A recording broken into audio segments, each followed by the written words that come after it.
নমস্কার, আপনাদের সবাইকে প্রিয়ার রান্নাঘরে স্বাগত জানিয়ে আজকে খুব একটা হেলদি আর টেস্টি রেসিপি বানাচ্ছি। সেটা হচ্ছে গুড় মাখানা উইথ তিল।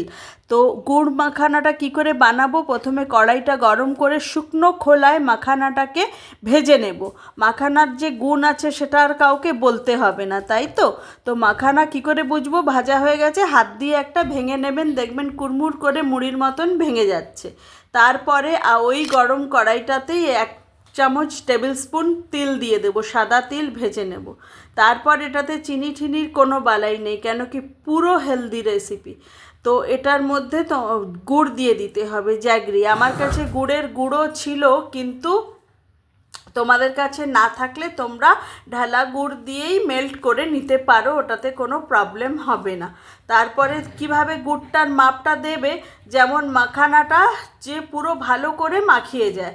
আর তারপরে 1 চামচ ঘিও দিয়ে দেবে গুড়টার মধ্যে, খুব সুন্দর তেল তেল হবে, মানে সফট একটা সিল্কনেস হবে।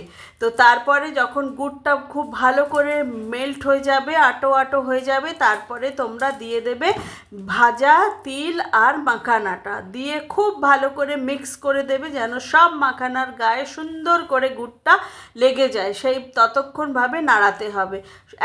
একে অন্যের সাথে দেখবে জয়েন্ট হয়ে গেছে, সেটা ভয় পেও না, ওটা ঠান্ডা হলে খুলে যাবে। আর এখন দিয়ে দিলাম লাস্টে 1/2 চামচ এলাচের গুঁড়ো, ছোট এলাচের গুঁড়ো, তাহলে গন্ধটাও খুব সুগন্ধ হয়, আর এলাচও পেটের জন্য খুব ভালো।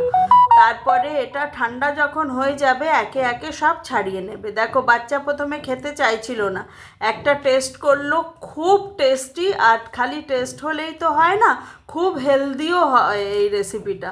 তো সেই জন্য এটা বানাও, সুস্থ থাকো সাথে।